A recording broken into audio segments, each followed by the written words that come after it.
Hello, everyone, and welcome to a new episode of Set Listing Bruce, your podcast all about Bruce Springsteen, his music, and mostly his fans. I am your host, Jesse Jackson, and joining me today is one of my favorite type guests, another podcaster. Reid is joining me. Reid, how are you doing tonight? I'm doing great. Happy to be here. I am so glad we were able to work out our schedules and get you to join us. Uh, Tell my audience a little about yourself. Yeah, I live in Fargo, North Dakota. Um, Beautiful Fargo, North Dakota. Um, I have two kids and a wife. I make a podcast called The Irrationally Exuberant, which is a scripted kind of absurdist take on whatever catches my interest. Nice. I've been doing that for a few years, and I really like Bruce Springsteen. Well, that is, that's like peanut butter and chocolate, right? This match Yeah, made together. Like I you're a mean, yeah, podcaster and you like Springsteen to pay. This is it's up my perfect. alley. Yes, indeed. That's cool. Um, we're going to talk a little bit about your podcast later. I'm curious about that. So, are you glad that there's a Fargo TV series, or do you roll your eyes? It doesn't bother me. I haven't actually watched it. I Okay. really like the movie, Hmm. and I would argue, unlike a lot of Fargoans, that movie is much more accurate than most people around here are willing to admit. Okay. I think it really depicts like pre-internet North Dakota really Yeah. well. Mhm. Like we've caught up quite a bit since then, but pre-internet it was very Scandinavian around here, and yeah, it's pretty accurate. It doesn't bother me though. Okay. It's nice to have some name recognition, I guess. Yeah, it was funny, right? Because I- I'd gone to on the Wrecking Ball tour. Bruce played in Kansas City, and my buddy and I had gone up there to see him. And we were joking about it, do people in Kansas City like when he sings Kansas City? Like, or do Yeah, they roll their eyes like, oh, right. and everyone I've talked to says, no, we go crazy. We love that they open with Kansas City. So it's pretty funny. Yeah, nobody's writing songs about Fargo, North Dakota. Not yet. Okay, but I I did find one record at a thrift shop that mhm, was this old really terrible country album that they had put together for like the bicentennial of North yeah, Dakota, and it's all like terrible songs about North Dakota. I kind of love it. that sounds Yeah. good. Well, let's go back to the beginning. Where did you grow up at, Reed? I've always been here Okay, so you since have always A1. been Yeah. okay. Yeah.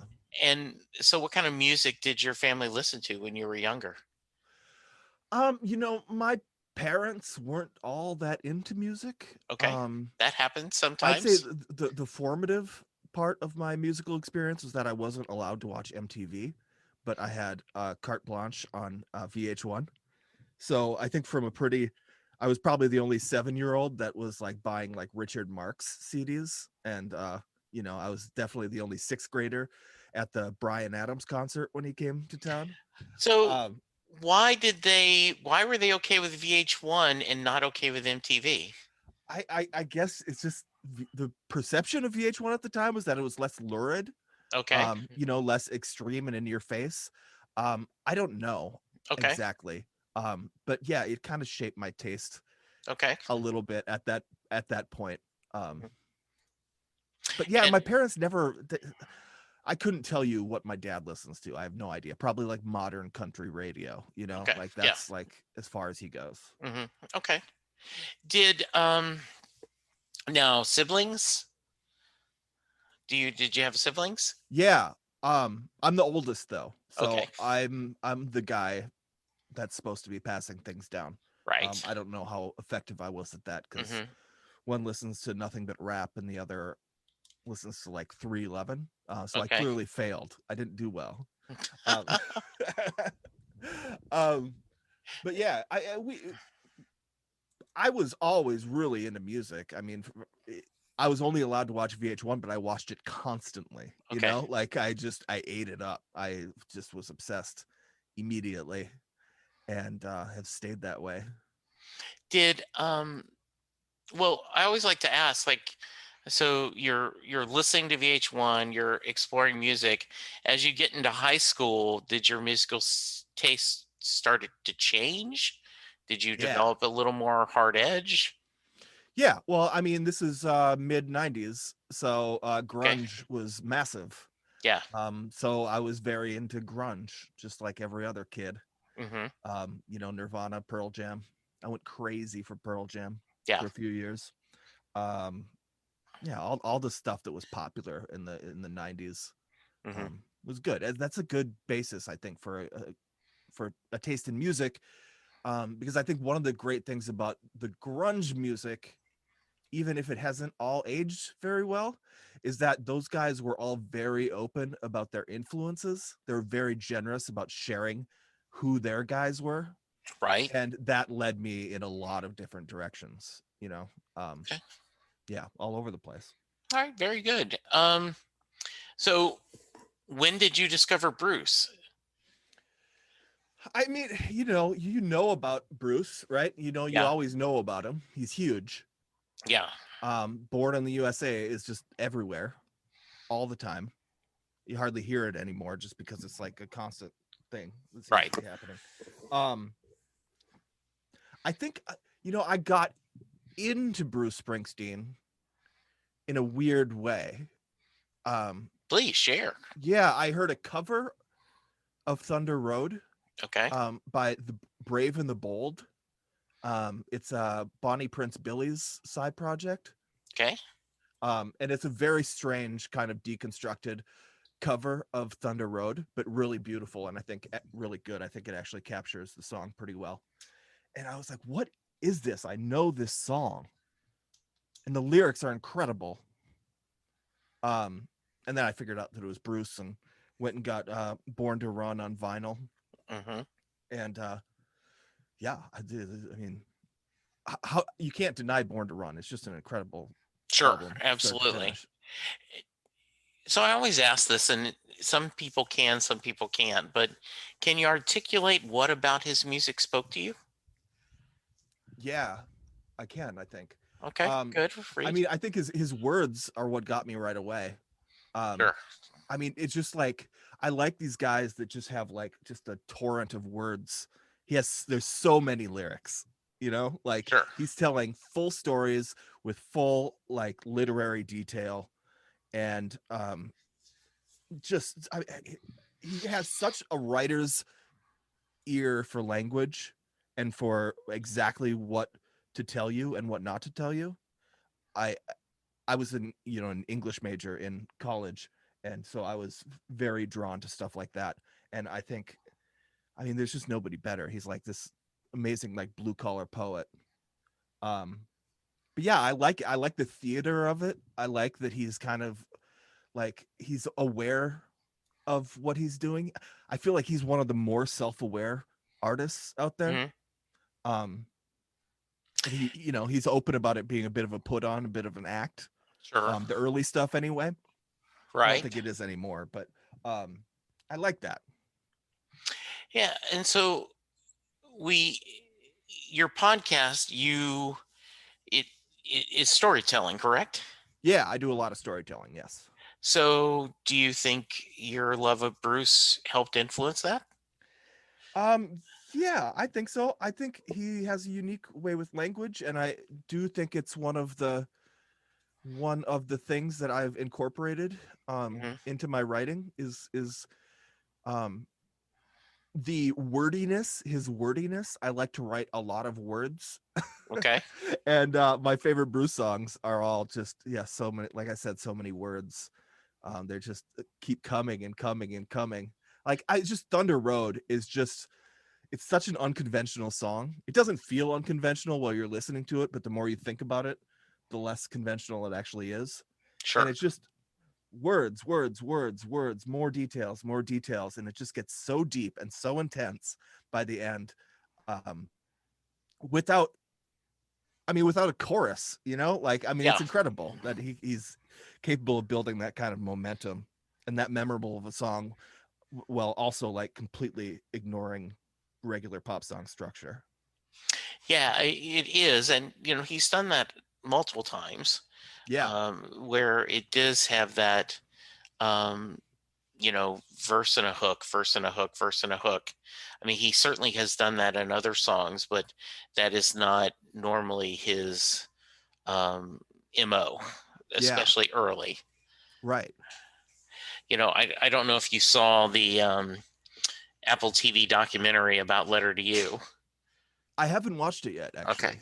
Yeah. So you definitely should check it out. It's really good. But he tells the story that early in his career, the guy John Hammond, I believe, I don't Yeah. remember, talked to him about. He says, "Yeah, I got a fan letter. Someone said that you're gonna, if you aren't careful, Bruce, you're gonna use up all the words in the dictionary." And that was Bob Dylan. Oh, yeah. And Right. Bruce said that may have been why he stopped using as many words as he started going later. So yeah, that's like Bishop Dance and all these songs, right? Where you just Yeah. um did you enjoy the three older songs on Letter to You, or what do you think of Letter to You as a whole? I think it's the best probably of his 2000s albums. Um for me, Yeah, I am so I'm not like I don't there's nothing I dislike about his 2000s output, right. but I'm way more on the side of the early stuff. Yeah. I mean up to like through Tunnel of Love, I guess is probably what I spend the most time with. Um I thought it was good. It's so slick at this point Okay. that mm, it just doesn't pull me in like the You older know, stuff did. I've talked a lot. I've talked a few times about this, Reed, that it would be really interesting to have a discussion about the periods of Bruce. Yeah, The same way you talk about artists, like Picasso's Blue Period, or whatever. I don't know enough about art to say that, but right. right, there's the early years. There's the would you call it you know um, rock star years, where we kind of start Barn to Run, Yeah. Darkness, River, and then global success, with Born in the USA and Tunnel of Love, and then the dark years, Yeah. through that, and then the resurgent years, and then you'd have the Broadway era. Right. um you know I um I never I'm drawing a blank on his name, but I had a guest a few months ago on the podcast, and he said that he was at the reunion show, like in 98, 99, and he was standing on the floor listening to the music, and in his mind he says, I remember going, this is it, this is the ultimate of my Springsteen fandom. Yeah. They may get together and tour every few years, but this is it, this is the peak.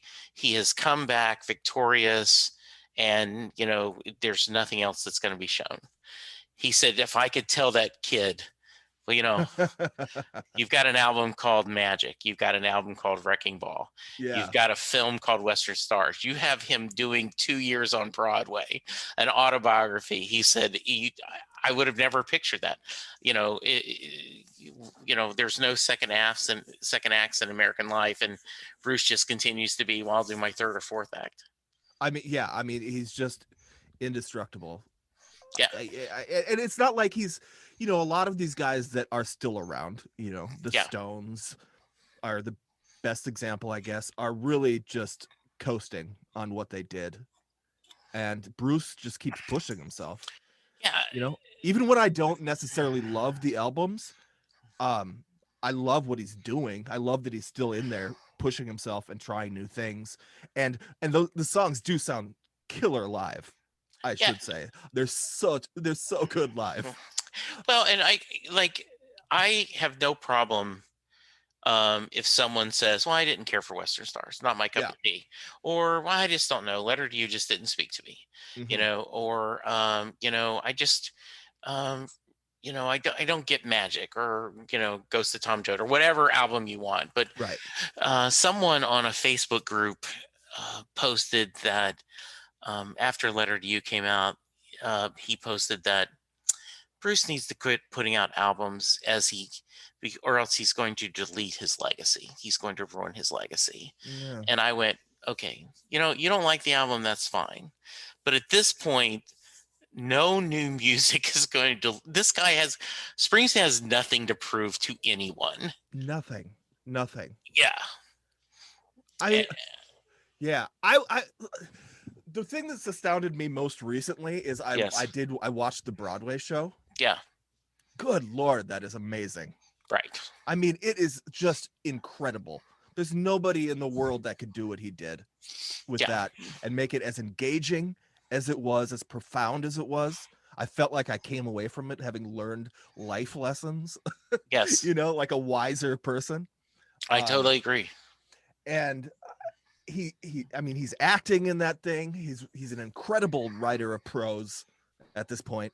I mean, he's really a top-notch prose writer, which Yeah. is surprising. I don't know. Most people can't make that jump. Yeah. One of my favorite April Fool jokes, I stumbled on it, is somebody did a fake article that Bruce Springsteen's top short stories new collection coming out. And Yeah, basically, they wrote the article as if every album was a collection of short stories. sure. And that talked about, well, he followed up this and he did this. And I went, you know, I want to be in that alternate. I would like to visit that alternate world, right? Yeah, Like if the Doctor Who's TARDIS can go anywhere in space and time, I would want to go to that alternate universe where Bruce did become the writer that his mother wanted him to be, and yeah, he's this Pulitzer Prize winning writer right. that we're doing. Um, I was I was worried about the autobiography because at times Bruce, I don't think, is a very good interview. I think he's Yeah. self-conscious talking about himself. Mm-hmm. I think he has gotten much better as after the book has come out and he's gotten more comfortable. But I was just really impressed, as you said, what a good story it was and how honest it was about himself and sharing his journey of through the darkness and the traumas of trying to grow up and be an adult. Yeah. I mean, he managed to make Bruce Springsteen relatable, Yes. right? Like, which should be impossible. There's no Yes. way we don't have anything in common, me and Bruce, on like a day-to-day level. Yeah. He's, a jacked up, super strong 70-year-old living in a mansion. Yeah. And I'm not any of those things. Yes. But he's I mean, he's so relatable. And Yeah. some of that is a bit of an act, I think, still. I mean, Yeah. in the Broadway show it is anyway, but I mean, that part in the Broadway show where he says, "I'm just that good," Mhm. like, I Yeah. never had a job in my life, I'm just that good. I Yeah. was like, yeah, I love that you are like can talk about what this is or what it started out as. Yeah. Honestly. He talks about it. It's his magic trick, and Yeah. and like one of the things I really loved is when he did the VH1 Storytellers, Mm-hmm. right? And he talked about, was I thinking this when I wrote this? Maybe, but I was feeling all of it. That Yeah. this feeling and imagery. It is. I totally agree. Um, so you mentioned hearing the songs live. I always like to preface this read with the amount of times you've seen Bruce perform live is not a fair barometer of how big of a fan you are. Where you live, your age, your economic situation can dictate that. If you grew up, and graduated high school in the middle 70s and you're in Jersey or Yeah. you know uh Philly, you may have seen him you know hundreds of times. Right. If you grew up in Lake Charles, Louisiana, like I did, you didn't get to see him the first time till 2002. So have you gotten a chance to see him live? No, I have uh, not, and it's one of okay. my great regrets so Yeah. far. Um, He's come through Fargo once. Okay. He came. I was probably in my early 20s, Yeah. and in no, like, not in my Bruce phase at all. Yeah. I was very much in my like indie music snob kind of Right. phase, um, where I decided that everything I'd liked before was bad and only new things were good. Yeah. Which is a good phase to go through, but it's also ridiculous. Yeah. Um, so I didn't go. But I know people that went, and it was incredible, obviously. And I want to go as soon as everything opens up again. Maybe he's going to get on the road. Yeah. And then to get that chance. Exactly. Yeah. Um, so let's talk about the podcast a little bit. Okay. Um, tell me the name of it again. The Irrationally Exuberant. And so why this podcast? What about this? Why did you decide to start doing this kind of podcast? Yeah. Well, I am an alcoholic is probably the root cause. Okay. I've been sober 7 years. Congratulations. Thank you. So And I'm gonna interrupt you with, yeah, there are certain things that are cliche, but I cannot resist it. yeah, If you tell me you grew up in New Jersey, I'm going to ask, are you a Springsteen fan? yeah. If you if I can tell you're from Britain, I'm going to ask if you like Doctor Who. And if you are recovering, uh, did you hear Jason Isbell's latest? There's a song on his latest album called "It Gets Easier." Yeah. Mm-hmm. Yeah. Jason Isbell right now is the guy that is definitely speaking for the addict community in a big way. He's been doing it for a while. Yeah, he's amazing. I That's I Go saw ahead. him last summer. That was Oh, I great. bet that was a great Yeah. show. Yeah. I Yeah, I have struggled, not with substance abuse, but I've been, overweight my whole life. I've had other challenges, and that song just really spoke to me because almost anything about life, it gets easier, but it's never easy. Yeah, right. And so, okay, anyway, He- like I said, it's one of the things I can't resist asking because I just think yeah, it's such a powerful song. And it is. He's uh, such a great songwriter. It's yeah, crazy. Um and it eh, seems to be a huge Springsteen fan. oh, for sure. Yeah. Yeah. Definitely. There's a definite Springsteen influence in all that. He Um tweeted this week or just a couple of days ago about, you know, I don't remember the conversation, but they said, look, Bruce is the answer. No one can follow him. you yeah. know? Yeah, oh, Yeah. completely. I don't know if you, and I promise we'll get to your podcast, but Yeah. one of my favorite stories, and I don't know if this is true or not, but we're going to make it true, supposedly. And I've told this right after Tom Petty died that, they were touring together, the No Nukes and all this. And Mhm. someone came to Tom and said, okay, when you're playing, you're going to think they're booing, but they're just going to be saying Bruce. Right. And supposedly Tom Petty said, is there a difference? Yeah, that's a good story. Like I want that to be true so bad, and because like, hey, what's the difference, right? So anyway, okay, so you're a recovering Y- alcoholic, 7 years Yeah. sober. Congratulations. I know that is a daily struggle, so good for you. Yeah, So it's good. I'm yeah, in a good spot. okay, good. Um but yeah, I always said I was a writer because that's what drunks with English degrees do. um it kind of justifies all of your poor behavior if people think you're like an artist. Sure. Um but I wasn't writing at all. So once I got sober, I figured I needed to start writing, and I was looking for a medium to write in. And podcasting is just the most immediate, like, you can do something and get it into somebody's ears. It's your best shot anyway at getting it into somebody's ears. Um, and I listened to a lot of podcasts at the time, so I knew I wanted to write something. I wanted to do something scripted. Um, and I also knew I didn't want to be like tied down to one topic because that's just not how my brain works. I get really excited about things and then move on to the next thing.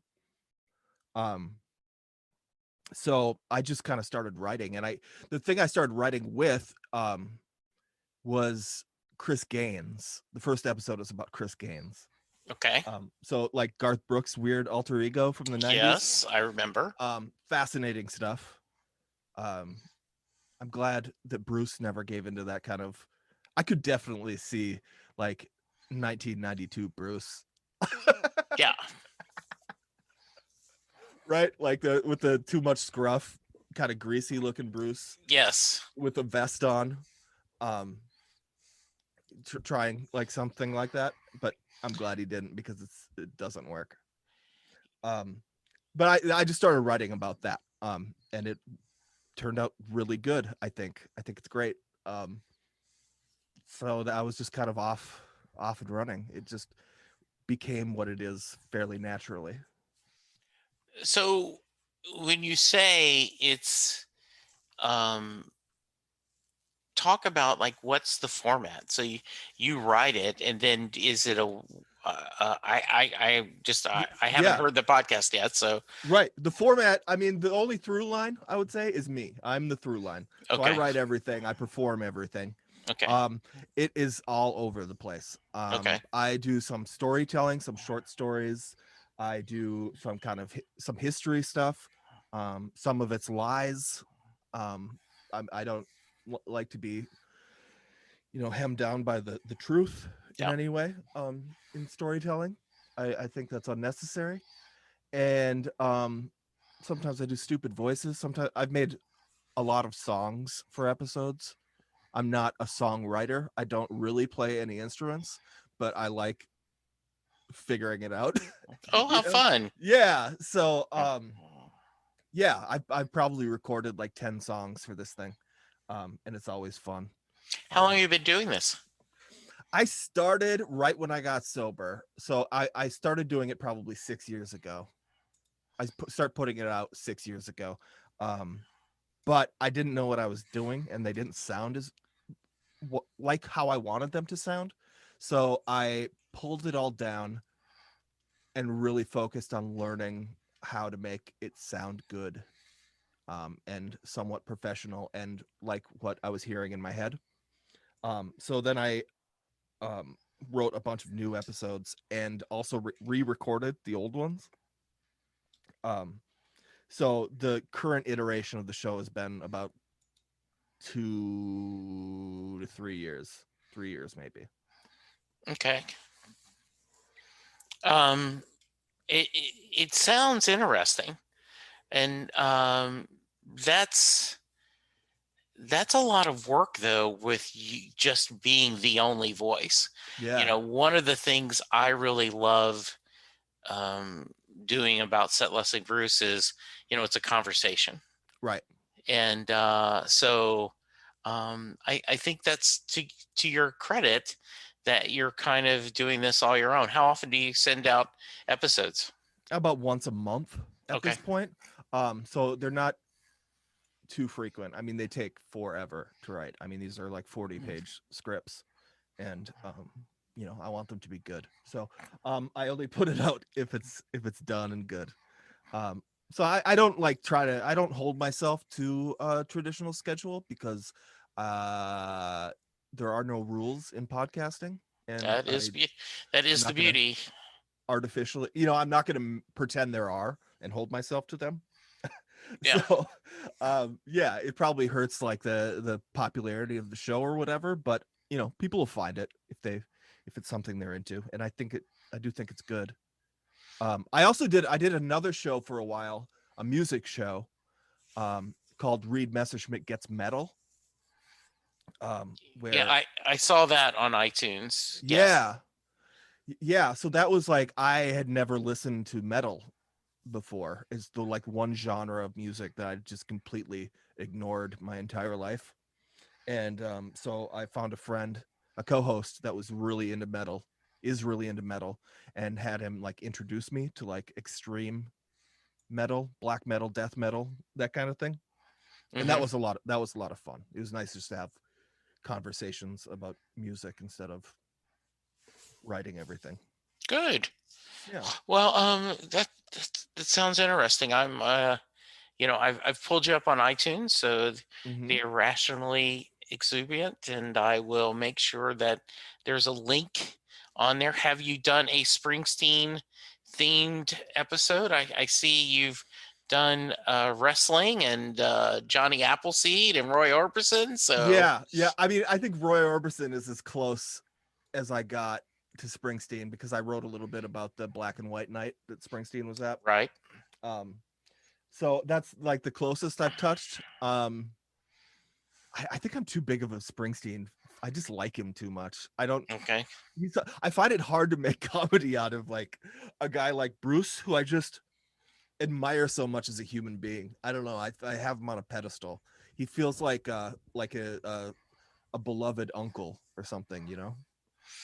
So yeah, I understand that totally. I really do. Yeah. Um, so talk about um talk about music of Bruce's. Are there songs or albums that mean a lot to you? Yeah. I mean, The River is it. I mean, I just think The River is such a masterpiece. Hmm. And there's so much there. I think it got a lot of flack for being kind of bloated, but the bloat is absolutely necessary and is so like um a part of what it is. It's just a rock record with everything in it, Yeah, and I love it so much. as he talked about in the 2016 River Tour, where they were celebrating the anniversary, that he tried to do everything that a live show was and put it in an album. Right. Yeah. And one of my best friends, Sam, is a huge Springsteen and Dylan fan, and he did not go to any of the River shows because he said, there's there's not enough songs on the River that I like. Um, and so my wife asked me, because I ended up getting lucky enough to go to 4 shows on that Oh tour. wow. Oh my god, I'm jealous. Yeah, and in the um, she said, "Are you bored? Because I know one of the things you love about Bruce is that every set list is different, and this one, Yeah. And I said, "No." I said, "The songs I like. The songs I didn't like, I still don't like.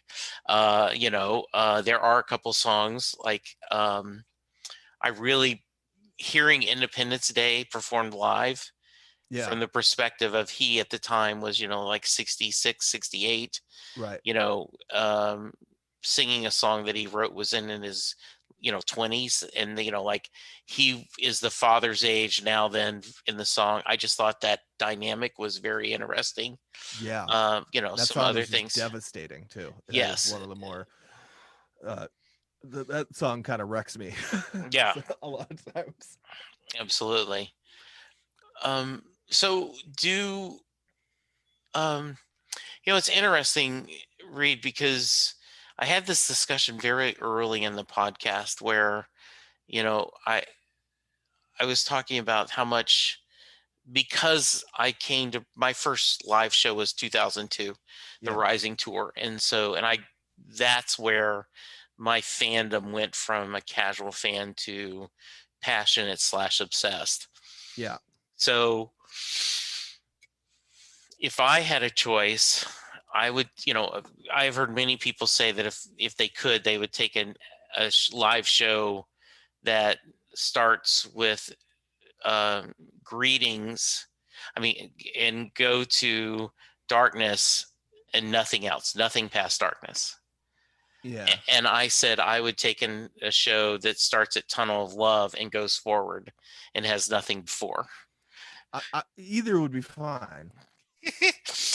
You would get a lot of rarities either way. You Yeah. would Right. get a lot of different shows to see. Well, Uh, one of the things that I love about the river is I like some good rock and roll mythology. You know, sure. I like the lore around everything. Hmm. And Bruce was just in such a zone in those years. Like just um I mean, he hit a stride that nobody hits, you know? Like just writing killer song after killer song after killer song after killer song, so many of them, um like a preposterous amount Yeah. of great songs. I mean, when you get into the River reissue, it's insane how many great Yes. songs he wrote. Yeah. And I like I like somebody in that period where it's just like they have transcended. They're no longer a normal human being. They are like a rock and roll machine, and Yes. that's what makes you a legend, is that brief period. But most people like die after that, Yeah. right? And Bruce didn't die, and he made a lot of great stuff afterwards. The Yeah, my son's favorite song is "Out in the Street" off the river, Mm-hmm. and he said, and he's 31, so we've he's off on his own now, but he talks about that. He says, Pop, there's not a working person in America that on Monday morning isn't thinking about Friday night. Yeah, And so Bruce's line, when the foreman calls time, I've already got Friday on my mind. He says is just universal. yeah, And so he just loves that song to talk about it. Um, it was. It's a shame since you love the album so much. It would have been great for you to see one of those shows. right. Yeah, Yeah, I can imagine. yeah. I think one of the great things, talking about his universality, universal, blah, blah, blah, how universal he is. Yeah. Um, he, so I mean, he started with this blue collar shtick that he Yes. did, which in less capable hands, a guy that's not actually a blue collar worker playing sort of the part of one would be terrible, Yes. right? Um, it can get real hammy real quick. Like I would say, like the bad version of that is like Meatloaf. You know, like Okay. you could Sure. get into. I think those Meatloaf albums are just fine. I think Jim Steinman is a great songwriter, um, but he crossed the line into cartoon. Okay. Got it. It's a fun cartoon, but it's a Hmm. cartoon. And Bruce took that performance and found so much subtlety in it, and just filled in every kind of nook and cranny and every aspect of it, where he made blue collar life feel like something you would want to participate in. Like he romanticized it. He turned it into like an opera, an art form, and I mean, that felt so real to me growing up, even without spending a ton of time with it. That the noble factory man and his struggles, that still resonates with me, and I'm nowhere close to that. I think he took something that was specific and also not his necessarily, and made it for everybody. And it's so hard to do that.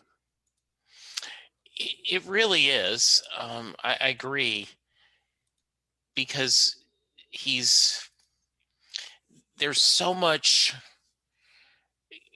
I've never thought about that, and I know that he got a lot of grief when he first went to Broadway from a very small part of fandom, like, oh, he's forgotten. He used to be of the people, he's forgotten. We're having to pay all this exorbitant fee.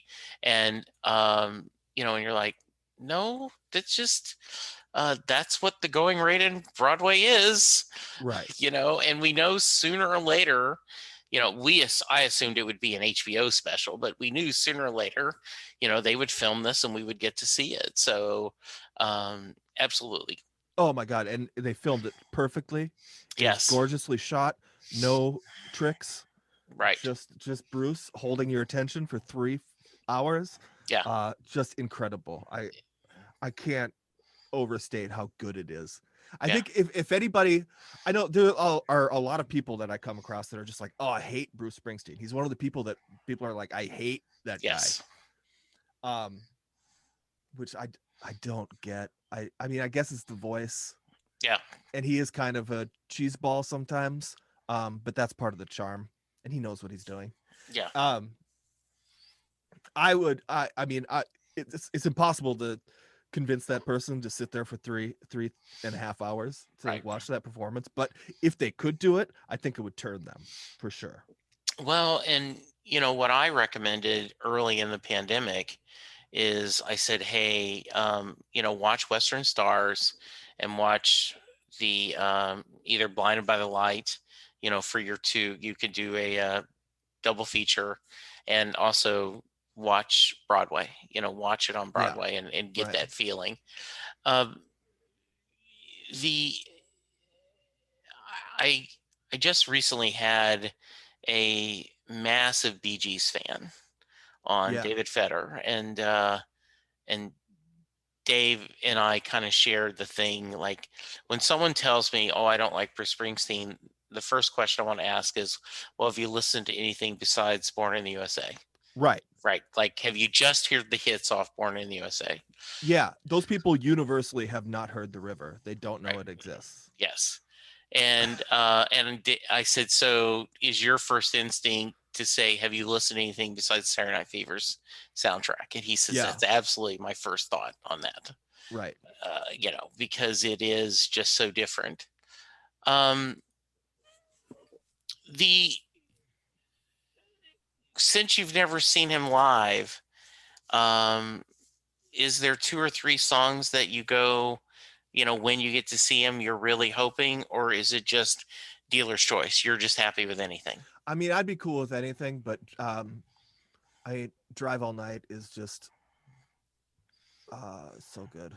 Yeah, Um, I just think the lyrics to that song are so effective. yeah. I love it, and it's so dramatic. It is so dramatic. Did you? There is a bootleg DVD where he did the River album in its entirety for that first time, like when he Yeah. was during the Working on the Dream tour. Have you picked up that No, DVD? I should find that Yeah, though. you should do that. It would be very good for you because it's filmed really well. And it was that when Madison Square Gardens, he did the River in entirety. Um, and they were like, they'd never do this again. And then, of course, on the anniversary tour, he did it. So that would be good for you to see. They did a great Yeah. jersey on that. Yeah.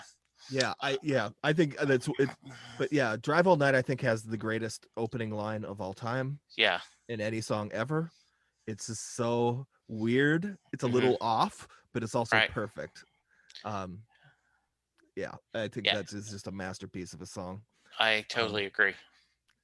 eh, I would also recommend the Sharon Van Etten cover of that Hmm. song. There's a video on YouTube of her playing it at the Okay. piano, and it's gorgeous. She And, does and a what's great her name? job.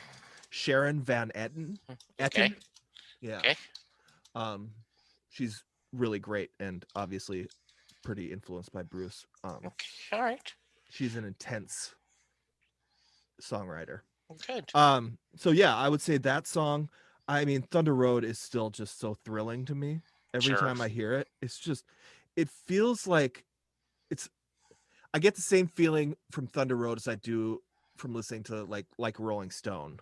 It's Hmm. just it drives forward with such power, and it feels almost reckless, but it's not. Like it's a controlled reckless kind of tumbling feeling that you get from that song. And I think there aren't many there aren't many pieces of art that can hit that tone and or hit that like give me that feeling. And it's never left. I just think that is a miracle of a song. um so that one for sure. um Did it was funny. The first 7 times I saw him, did not play Thunder Road. yeah. And it was like, okay, I guess I may never hear that. And then the next 8 times he did, he did. So I was like, okay, Yeah. yeah, I got my share. I am like you though. Every time I hear it, I am happy to hear it. I'm never going to complain about hearing Thunder Road. No, It no. just such a great song. Yeah, every note is just so perfect for me. I just Yeah, I love it. yeah. um yeah, that would very much be on my wish list. I like that. Does he do many covers live? Does he ever do covers live? So I've it not found any. it depends. So there was this during this latest um before he did the the river tour. um he was like the High Hopes tour. There was a section where he picked up signs from the audience Yeah. and did things. So when I was in Nashville, he did um Burning Love Mm. and No Satisfaction, which was really good. Yeah. um the very first show I went to here in Dallas, um the he came out and damn it, my old brain is going crazy. And why can't my drive? Don't you hate it when you get that, like, okay, it's right there, it's Yeah. right there, Right. you know? And the Don Henley. Don Henley was living in Dallas at the time. I think Uh-huh. he still might. And he joined him on stage and they did I Fought the Law. Oh, okay. So, he's done. So there are some fair things. One of my favorite songs is he does, it's a Cajun ballad, Jolie Blanc, that he had helped uh, Gary U.S. Bonds do. And so he's done a cover for that a couple of times. And that's a cover I would chase. I would love to hear him do that. So he's done a few. Yeah. Hmm. That's interesting. I mean, one of the more interesting things that I've heard about him is how Nebraska Hmm. was heavily influenced by the band Suicide, Yeah, I could see that. which is so strange. Hmm. I mean, I just can't imagine like Bruce Springsteen even sitting down with a Suicide song exactly, but you can hear it. I mean, the influence is there, and his whoops and the kind of like there's a lot of space. His voice, he sounds like he's singing in a big room, and Suicide kind of had that too. Yeah. But I like hearing stuff like that. That a guy like Hmm. Bruce Springsteen can get turned around by a band like Suicide. Yeah.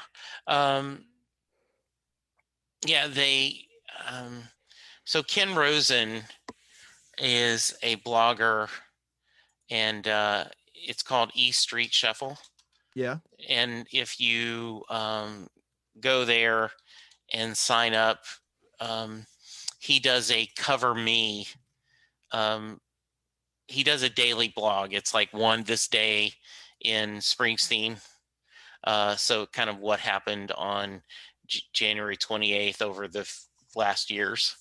yeah, And so that's pretty interesting.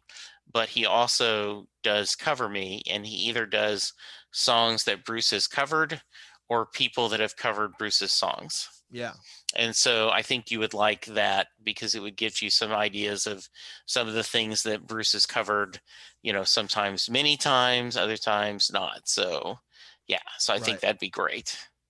Yeah, yeah, yeah. I mean, the reason that I'm curious about Bruce yeah. and covers is because I find his, I mean, somebody like him who is so singular and so huge, like what gets to his ears, you know what I mean? I know Hmm. he's an active listener, right? Because his kids expose him to a lot. Yes. um but yeah, I'm always interested to hear what guys like him are listening to. Yeah. In fact, they, um, when the NCAA tournament was here in the Dallas area, they were playing it at the big AT&T Jerry World, where the Cowboys play. Mm-hmm. And so they did a free festival, and he was the headliner. Yeah. And they came out to Sweet Georgia Brown, Oh, right. Yep. the Harlem Globetrotters Yep. themes. Mm-hmm. And then they opened, him and Niels Lofgren did a jump ball, and then the band broke into jump. And so you can find that if you do Springsteen Okay, Jump yeah. Dallas, it is a great cover. That So sounds great. yeah, that's Cool. yeah, it's a lot of fun. So what what have I not asked you that I should? Um, I mean, the thing that I am sort of interested these days in about Bruce are his peers, kind of Yes. sussing out who his peers are. Hmm. Um, I think there are a lot of parallels with like a Tom Waits Sure. that they are doing or have been at times doing the same thing. I Um, could see that. or like aiming in the same direction anyway. um, I wonder how they feel about each other. I'd be very curious to find that out. A conversation between those two would be really incredible. You know, this summer, and Bruce continues to do like every 2 or 3 weeks, he'll do a From My Home to Yours radio show on Hmm. E Street Radio. And they had one where Southside Johnny and Little Steven and him all hang together.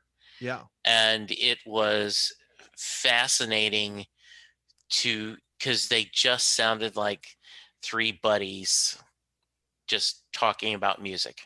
yeah, It was just this friendship and family. And when you get a chance to see the Apple TV documentary, you get to see them recording the band, that album, and you see that shorthand that they have together, right. that friendship. Yeah.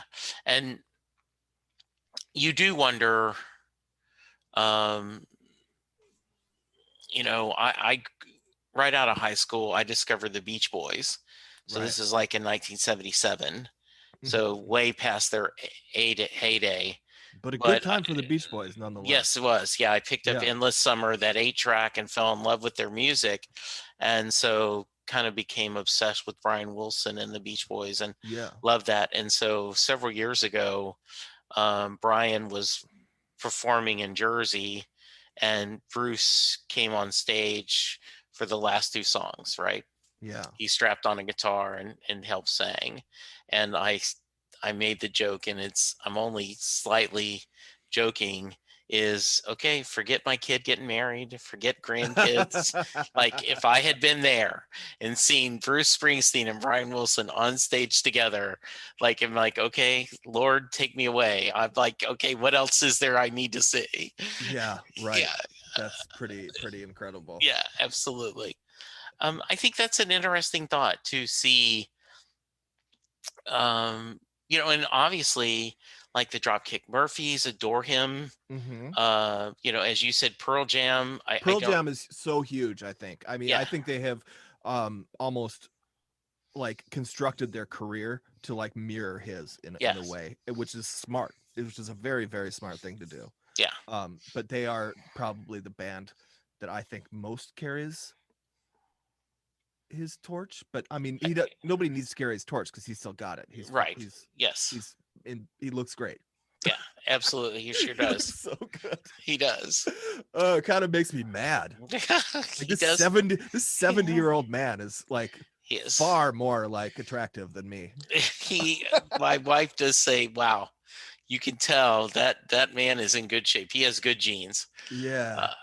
All right. So before I let you go, we got to do the Mary question. So, for those of you who are fans of Reid's podcast, or his family and friends who are listening to this, you may not know what the Mary question is. So, Jay Armstrong is an recently retired honors English teacher. But when he taught, he each year his senior class, English class, they took 2 days and broke down Thunder Road, looking at all the lyrics, talking about the imagery of the song, talking about um, the words Bruce used and the themes of the song. And then at the end of 2 days, Jay looks at his class and says, "Does Mary get in the car?" So, Reid, that is your question. Does Mary get in the car at the end of Thunder Road? Oh yeah. Mary gets in the car. Mary gets. He spends the rest of. I mean, he spends the next 3 albums talking about how it didn't work out.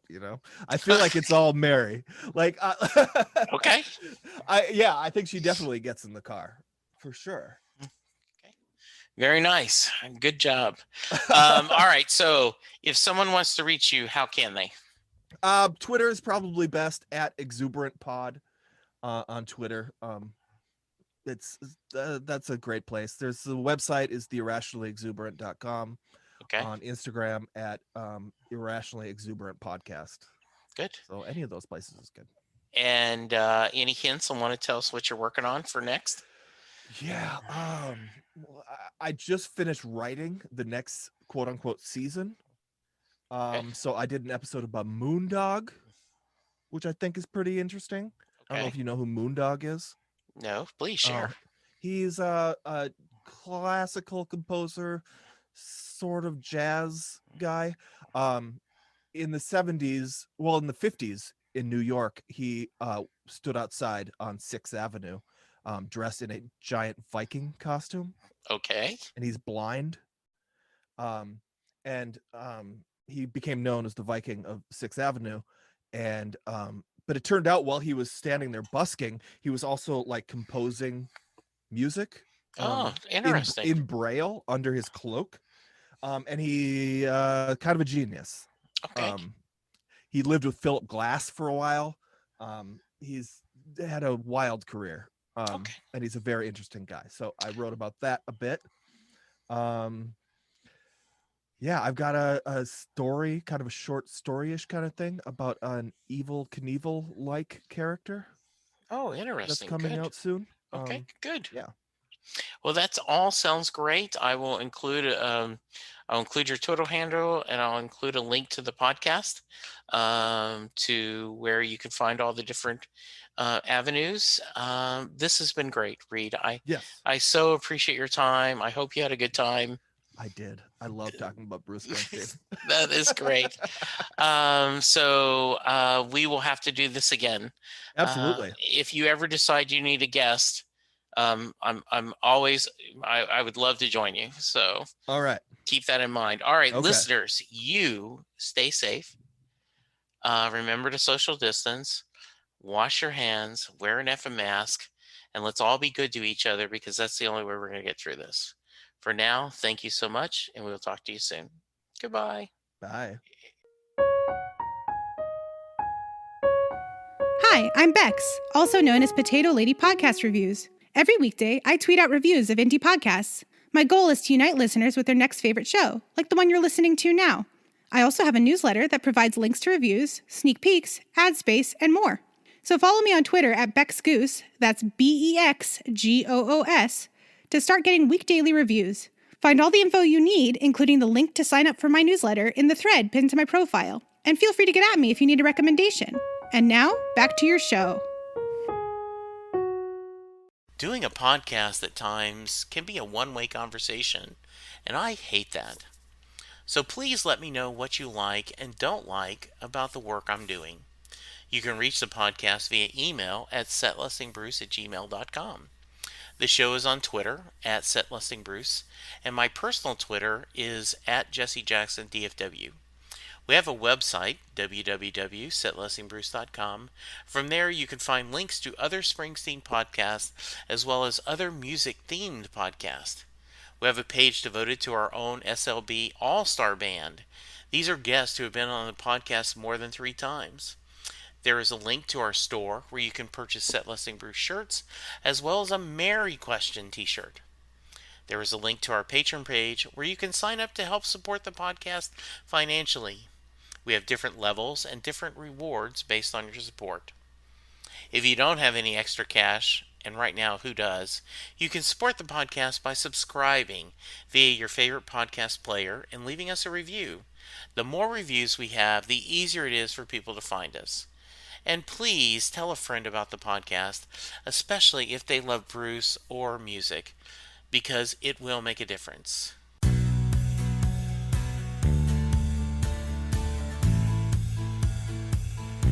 You just heard the fun talking, hard rocking, music loving, album ranking, fan-thinking, joy-spreading, lyric-reading, story-sharing podcast that is the one, the only, Set Listing Bruce.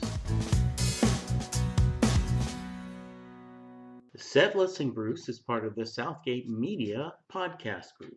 The theme for Set Listing Bruce was written by David Rosen, used by permission.